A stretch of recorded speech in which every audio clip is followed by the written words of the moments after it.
Hello friends, this is doctor Pankaj Tiwari. आप सबको मालूम है लॉकडाउन 3 मई तक एक्सटेंड हो चुका है। तो 3 मई तक हम सबको घरों में रहना है। घरों में रह के ही अपने एग्जामिनेशन की तैयारी करनी है। घरों में रहेंगे तभी कोरोना को हरा पाएंगे। तो अपने अपने घरों में रहें, सुरक्षित रहें और स्वस्थ रहें। Today we will discuss solution of differential equation of first order and first degree। Previous lecture में हम डिस्कस कर चुके हैं introduction to differential equation.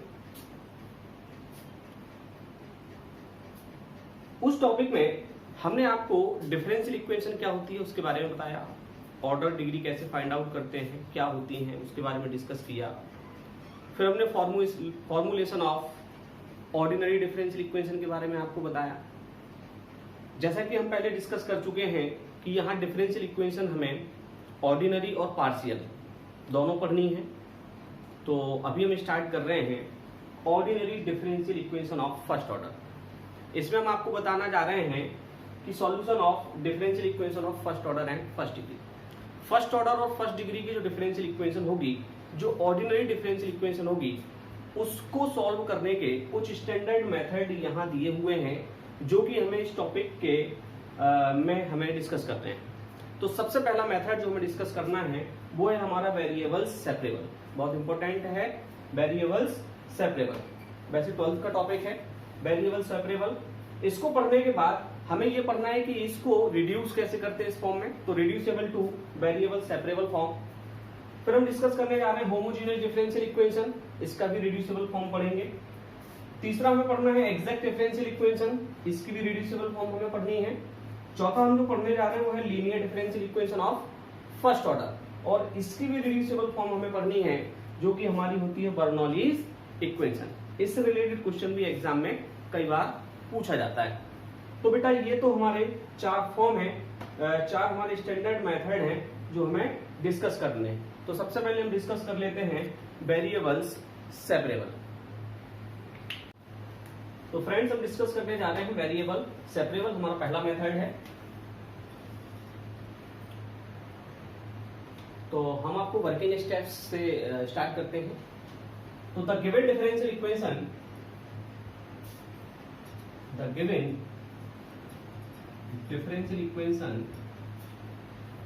Is given in the form of dy by dx is equal to f1x divided by f2y। हमें कोई differential equation दी है, वो किस फॉर्म में दी है, इस फॉर्म में दी है, dy by dx is equal to f1x divided by f2y and this is called equation first. तो हमारा फर्स्ट स्टेप होगा, अगर कोई डिफरेंशियल इक्वेशन जिसके वेरिएबल सेपरेट हो रहे हैं और हमें इस फॉर्म में ना दी हो तो पहले हम इस फॉर्मेट में बनाएंगे। नाउ सेकेंड स्टेप में हम क्या करने जा रहे हैं, आप ध्यान से देखेंगे कि यहां वेरिएबल सेपरेट करने हैं। तो y के टर्म के साथ y का टर्म और x के टर्म के साथ x का टर्म। तो f2y into D Y is equal to f1x into dx। तो देखो ये वेरिएबल सेपरेट हो गए, y के टर्म के साथ y का टर्म लिखा है, x के टर्म के साथ x का टर्म लिखा है। On integrating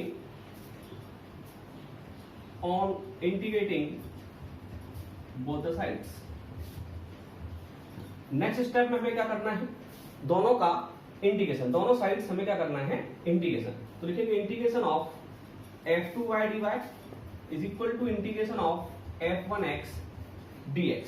you know very well ये इंडेफिनिट इंटीग्रेशन यूज हो रहा है, तो एक कांस्टेंट क्या आएगा हमारा, c आएगा। बेटा इस इंटीग्रेशन को हम क्या करेंगे, सॉल्व करेंगे and get the required answer. तो ये कुछ 2-3 स्टेप्स हैं जो हमें बताएंगे कि वेरिएबल हमें कैसे सेपरेट करने हैं। तो एक छोटा सा एग्जांपल हम आपसे डिस्कस कर लेते हैं, है ना, तो आपको ज्यादा अच्छे से समझ में आएगा। तो एक प्रॉब्लम है, सॉल्व द डिफरेंशियल इक्वेशन,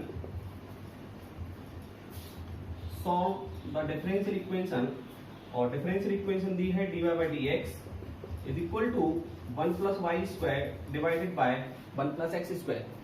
तो बेटा यहाँ जो क्वेश्चंस आपको दिए होंगे सॉल्व करने के लिए, उसमें किसी भी मेथड को आइडेंटिफाई नहीं किया जाएगा। आपसे केवल ये कहा जाएगा सॉल्व द डिफरेंशियल इक्वेशन। यह डिफरेंशियल इक्वेशन भी ना लिखा हो, केवल सॉल्व लिखा हो, है ना। तो सॉल्व लिखा हो तो डिफरेंशियल इक्वेशन तो हमें मालूम है जिसमें डिफरेंशियल कोफिशिएंट हो और एक डिपेंडेंट और इंडिपेंडेंट वेरिएबल उसमें क्या हो, अवेलेबल हो। तो बेटा हम क्या करेंगे, हमें पहचानना पड़ेगा कि आपको कौन से मेथड से इसको सॉल्व करना है, कि वेरिएबल सेपरेबल मेथड यूज हो रहा है, कि एग्जैक्ट डिफरेंशियल इक्वेशन यूज हो रही है, कि होमोजीनियस यूज हो रही है, तो वो आपको पहचानना पड़ेगा। तो पहचान हम आपको धीरे धीरे सारे मेथड में आपको बताएंगे कि आपको कैसे पहचानना है।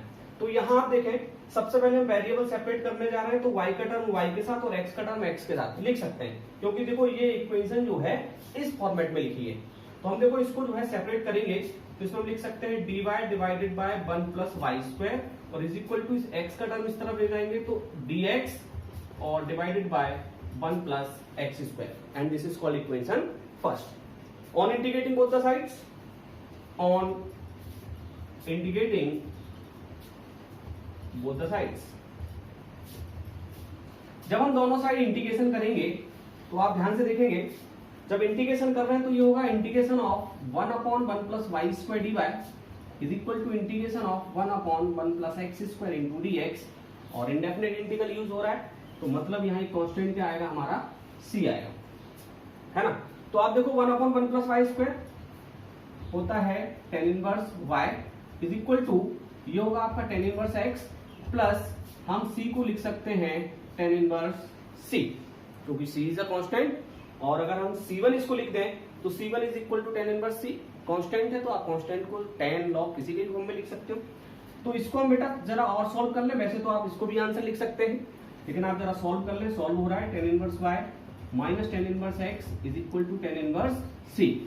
यहाँ लिखा हुआ है tan inverse a minus tan inverse b, तो ये फॉर्मूला बन रहा है, तो ये हो जाएगा tan inverse a minus b divided by 1 plus a into b is equal to tan inverse c। tan से tan कैंसिल होगा, तो y minus X divided by 1 plus Y X is equal to c, इसको आप लिख सकते हैं 1 minus X is equal to c 1 plus Y X. आप इसको आंसर लिख सकते हैं, आप यहाँ इसको भी आंसर लिख सकते हैं, इसको, और आप इसको इस तरफ से लिख सकते हैं y is equal to c 1 plus Y X plus c। तो ये हमने एक प्रॉब्लम डिस्कस की है, अब हम एक अनदर प्रॉब्लम आपके साथ डिस्कस करेंगे, तो आपको और बेहतर समझ में आएगा कि हमें सॉल्यूशन कैसे करना है। Problem is that solve the differential equation X square minus Y X square D Y plus Y square plus X Y square into D X is equal to 0। तो जैसा कि हमें मालूम है, हम पहले भी बता चुके हैं, केवल सॉल्व लिखा होगा, किस मेथड से आपको सॉल्व करना है मेथड नहीं लिखा होगा, तो आपको खुद से सोचना पड़ेगा कि आप कौन सा मेथड यूज करने वाले हैं। तो अभी तो हमें पता चल रहा है कि हमने केवल एक ही मेथड पढ़ा है, तो वही मेथड यूज हो रहा होगा। तो यहाँ देखें आप इसको लिखने का तरीका, सबसे पहले आप यहाँ देखें तो यहाँ एक्स स्क्वायर देखो कॉमन आ रहा है, यहाँ जो है वाई स्क्वायर कॉमन आ रहा है, तो इसको हम कॉमन करके लिख सकते हैं। तो यहाँ अगर हमने कॉमन लिखा एक्स स्क्वायर तो बना 1 minus Y into D Y, और ये जो दिया हुआ है इसको हम राइट साइड लिख रहे हैं इज इक्वल टू माइनस, और कॉमन आ रहा है वाई स्क्वायर तो इसको लिखेंगे 1 plus x into D x. Clear. अब देखो हमें वेरिएबल क्या करने हैं, सेपरेट करने हैं, तो हमें ये देखना है कि वेरिएबल सेपरेट हो रहे हैं। देखो ये y का टर्म है 1 माइनस वाई, और ये भी y का टर्म है, तो डिवाइडेड बाय वाई स्क्वायर, और ये लिखा हुआ है dy is equal to minus. अब यहां भी देखें आप, ये देखो x का टर्म है 1 प्लस एक्स, और यहाँ x का टर्म है तो नीचे आएगा divided by X square into D X. Check कर लें, देखो y के टर्म एक साइड हो गए और हमारे x के टर्म एक साइड हो गया, तो इसको हमने मान लिया equation number first. Second step सबको मालूम है, ऑन इंटीग्रेटिंग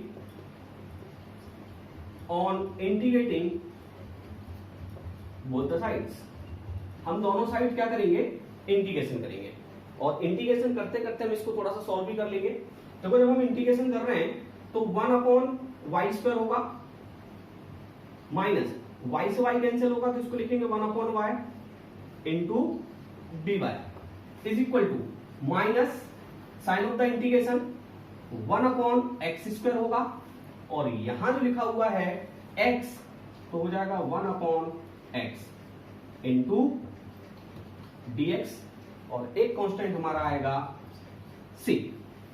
देखिए आप 1/y², तो आपको मालूम है 1/y का जब हम डिफरेंशिएशन करते हैं तो माइनस का 1/y² आता है, और 1/y² का जब आप इंटीग्रेशन करोगे तो आपको मिलना चाहिए माइनस का 1/y, और 1/y का जब इंटीग्रेशन करोगे तो सबको समझ में आ रहा है क्या होगा, log y is equal to ये minus 1/x² same minus 1/x आएगा तो हो जाएगा प्लस का 1/x, और ये माइनस माइनस के साथ आएगा तो माइनस 1/x का इंटीग्रेशन होगा log x। अब देखो कांस्टेंट है c, तो मैंने आपसे कहा था कि log के टर्म चल रहे हैं तो आप कांस्टेंट को log के फॉर्म में लिख सकते हो, तो log c log के साथ लिख सकते हो। अब देखो जरा, ये लिखा हुआ है माइनस का 1/y और ये लिखा हुआ है 1/x, तो मैं इस तरफ लेके आया इसको, इज इक्वल टू इस log को मैं उस साइड लेके गया तो log y minus log x plus हो गया हमारा log c। तो इसका सॉल्यूशन आप जरा ध्यान से देखें कि इसमें अगर हम माइनस बाहर ले लें और एलसीएम ले लें तो एक्स वाई हमारा एलसीएम आएगा, तो यहां लिख सकते हैं x plus Y is equal to, देखना ध्यान से, log m plus log n, तो हो जाएगा log m इंटू n और लिखा हुआ है माइनस का log x। तो यहां डिस्कस कर लेते हैं जरा। देखिए आप यहां जो है फिर से आपने लिखा माइनस का x plus Y divided by X Y is equal to, देखो लिखा हुआ है log m minus log n, तो आप लिख सकते हो log m divided by n लिख सकते हो।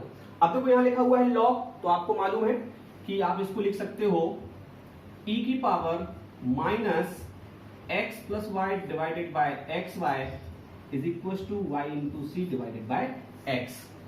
क्लियर है? तो y into C is equal to आप लिख सकते हो x इंटू e की power minus X plus Y divided by x into Y. ये आपका क्या होगा, रिक्वायर्ड आंसर होगा, है ना। एक और एग्जांपल हम डिस्कस कर लेते हैं तो आपको बेहतर समझ में आएगा। तो हम डिस्कस कर लेते हैं problem third, solve sec² x 10y dx plus sec² y 10x dy is equal to 0। इस प्रॉब्लम को हमें सॉल्व करना है, तो सबसे पहले हम जो है इस प्रॉब्लम को कुछ इस तरीके से लिखेंगे, sec² x 10y dx equal to minus sec² y dx और dy। अब जरा देखेंगे कि ये x का टर्म है, ये x का टर्म है और यहाँ x का टर्म है, तो इस x के टर्म को यहाँ नीचे लेके आएंगे, तो sec² x divided by 10x into dx is equal to minus sec² y, ये y का टर्म है 10y नीचे आएगा इंटू dy। तो आप देखिए जरा, ये वेरिएबल क्या हो गए हमारे, सेपरेट हो गए, ये x के टर्म सारे हो गए, ये y के टर्म यहाँ सारे हो गए। So this is called equation first. On integrating both the side, on integrating both the sides, दोनों साइड हम इंटीग्रेशन करेंगे तो होगा sec² x divided by 10x into dx is equal to minus sign of the integration sec² y 10y dy और एक constant हमारा आएगा c।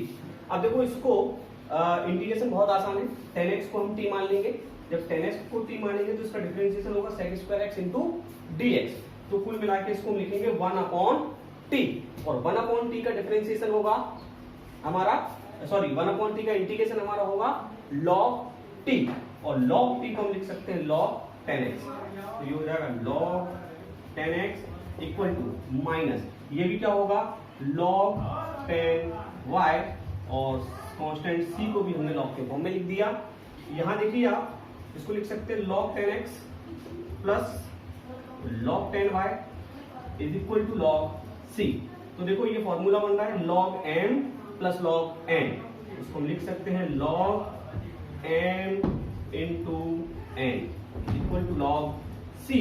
तो देखो log log कैंसिल होगा तो आपका आ जाएगा 10x into 10y is equal to c। This is the required answer. अब हम जो है डिस्कस करने वाले हैं मेरे हिसाब से 3 प्रॉब्लम्स ठीक है। मैं आपको कुछ प्रॉब्लम्स देना चाह रहा हूँ जिनको आप सॉल्व करिए, और अगर कोई प्रॉब्लम होती है तो आप मैसेज के जरिए मुझे बताइए, मैं आपको उसका सॉल्यूशन दूंगा और कोशिश करूंगा आपकी प्रॉब्लम सॉल्व करने की। ये कुछ प्रॉब्लम्स हैं 1, 2, 3 जो कि आपको सॉल्व करनी है, और इन प्रॉब्लम्स के ये आंसर्स हैं जो कि आपके जो हैं आफ्टर सॉल्यूशन आपको ये आंसर्स निकालने हैं। तो पहले का आंसर ये लिखा हुआ है, दूसरे का आंसर ये लिखा हुआ है, और तीसरे का आंसर आपका ये लिखा हुआ है। अब हम डिस्कस करने जा रहे हैं reducible to variable of separable.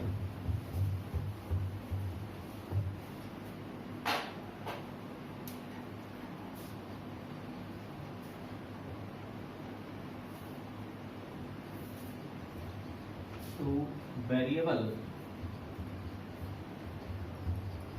Separable form.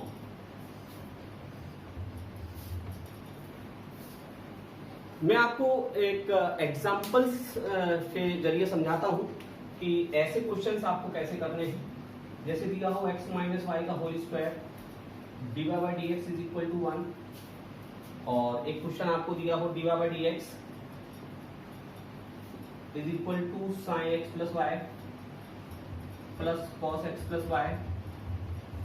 फिर एक प्रॉब्लम आपको दी हो dy by D X is equal to X plus Y plus 1 divided by 2x plus 2y plus 3। आप जरा ध्यान से देखें, टॉपिक डिस्कस कर रहे हैं reducible to variable separable form. ये मैंने आपको 3 प्रॉब्लम्स लिखी हैं। इन प्रॉब्लम्स के जरिए मैं आपको कुछ समझाने का प्रयास कर रहा हूं। हमें ये देखना है कि क्या इनके वेरिएबल सेपरेट हो रहे हैं। आप देखो, अगर इस dx को आप इस साइड ले जाते हो तो ये तो dx का फॉर्म हो गया, लेकिन इस y के साथ आपको x और y दोनों के फॉर्म दिए हुए हैं, मतलब ये वेरिएबल सेपरेबल से आप नहीं कर पा रहे। सेम हियर, इसमें भी आप क्या करोगे, इस dx को यहां मल्टीप्लाई करोगे, इसको यहां लाओगे तो x के साथ क्या आ रहा है, y आ रहा है, तो ये भी सेपरेट नहीं होगा। सेम कंडीशन इसके साथ है ना। तो ये तो समझ में आ गया कि वेरिएबल सेपरेबल से ये क्वेश्चंस जो है सॉल्व नहीं हो रहे हैं। ऐसे क्वेश्चंस जब भी आपको मिले वो आपके वेरिएबल सेपरेबल से सॉल्व नहीं होंगे। क्लियर। तो हम कैसे पहचानेंगे कि ये reducible to variable separable form से होंगे, क्योंकि स्टैंडर्ड फॉर्म तो हम आपको अभी आगे और पढ़ाने वाले हैं। तो उसके लिए पहचान है कि जब भी कोई रिपीटेड फंक्शन आपको मिल रहा हो तो वहां reducible to variable separable form ही यूज होगा। रिपीटेड फंक्शन का मतलब है, देखो x माइनस वाई कितनी बार लिखा है, 2 बार, तो x माइनस वाई रिपीट हो रहा है। यहां देखें आप, साइन के साथ x प्लस वाई लिखा है और कॉस के साथ x प्लस वाई लिखा है, मतलब x प्लस वाई क्या हो रहा है, रिपीट हो रहा है। सेम हियर, देखो x प्लस वाई प्लस 1, यहां 2x प्लस 2y, यहां से अगर हम 2 कॉमन ले लें तो ये हो जाएगा 2 टाइम्स x प्लस वाई, तो ये x प्लस वाई से ये x प्लस वाई रिपीट हो रहा है ना। तो ऐसी प्रॉब्लम्स में हम क्या करते हैं, हम reducible to variable separable form use करते हैं। अब इसको जो है हम यूज कैसे करते हैं वो हम आपको यहां डिस्कस कर लेते हैं। जैसे पहली प्रॉब्लम ले लो। पहली प्रॉब्लम हमें दी हुई है x माइनस वाई का whole square D Y by D X equal to 0। तो जब भी आपको जो फंक्शन रिपीट हो रहा है उस फंक्शन को आपको क्या कर लेना है, लेट कर लेना है। क्या कर लेना है, लेट। तो x minus Y is equal to क्या लेट कर लेना है, t। आप इसको डिफरेंशिएशन कर दो विद रिस्पेक्ट टू x। जब विद रिस्पेक्ट टू x करोगे तो 1 minus D by D X is equal to D T divided by D X होगा। और यहां आपको डी बाई डी एक्स दिया है तो डी बाई डी एक्स की वैल्यू निकाल लो, तो आप उसको इस साइड लेके गए, तो D by D X equal to 1 minus D T divided by D X. आप ध्यान से देखें, आपको डी बाई डी एक्स की वैल्यू ये मिली। मैं आपको बता चुका हूं reducible to variable separable form use करना है तो आपको चेक करना पड़ेगा। जब भी फंक्शन क्या हो रहे होंगे, रिपीट हो रहे होंगे, तब आप इस मेथड को यूज कर सकते हैं। और इस मेथड को यूज करने के लिए जो फंक्शन रिपीट हो रहा है उस फंक्शन को आप t के इक्वल मानेंगे और x के रिस्पेक्ट में क्या कर देंगे, उसका डिफरेंशिएशन कर देंगे। तो और इसको मान लेंगे इक्वेशन नंबर फर्स्ट। तो लिखेंगे नाउ फ्रॉम इक्वेशन फर्स्ट। अब देखो इक्वेशन फर्स्ट में x माइनस वाई का होल स्क्वायर और x माइनस वाई को मैं t मान चुका हूं, तो यहां लिखेंगे t स्क्वायर और dy बाई dx की वैल्यू देखो क्या दी है 1 minus dt divided by dx is equal to 1। देखो आप टी स्क्वायर का अंदर मल्टीप्लाई करेंगे तो T square minus T square dt divided by dx is equal to 1। ठीक है, अब आप देखो क्या कर सकते हैं, इसको आप टी स्क्वायर माइनस 1 लिख दो, इस 1 को हम इस साइड लेके आए और इसको हम उस साइड ले गए तो T square dt divided by dx लिख सकते हैं। देखिए आप, और वेरिएबल सेपरेट कर रहे हैं तो आप देखो dx इस साइड ले लो और T square divided bye T square minus 1 into dt। अब आप देखो कि ये वेरिएबल सेपरेट हुए हैं, देखो ये x का टर्म है और ये पूरा का पूरा t का टर्म है। तो हमने क्या किया, इस प्रॉब्लम्स को रिड्यूस किया किस फॉर्म में, वेरिएबल सेपरेबल फॉर्म में। ठीक है ना, अब आपको इसका सॉल्यूशन मालूम है, दोनों साइड इंटीग्रेट करेंगे on integrating both the side and get the required answer. तो इस तरीके से आज हमने डिस्कस किया वेरिएबल सेपरेबल मेथड और उसका रिड्यूसिबल फॉर्म हमें कैसे फाइंड आउट करना है। आगे आने वाले वीडियोस में हम आपसे होमोजीनियस डिफरेंशियल इक्वेशन के बारे में डिस्कस करेंगे और उसका रिड्यूसिबल फॉर्म के बारे में भी हम आपसे डिस्कस करेंगे। Thank you very much.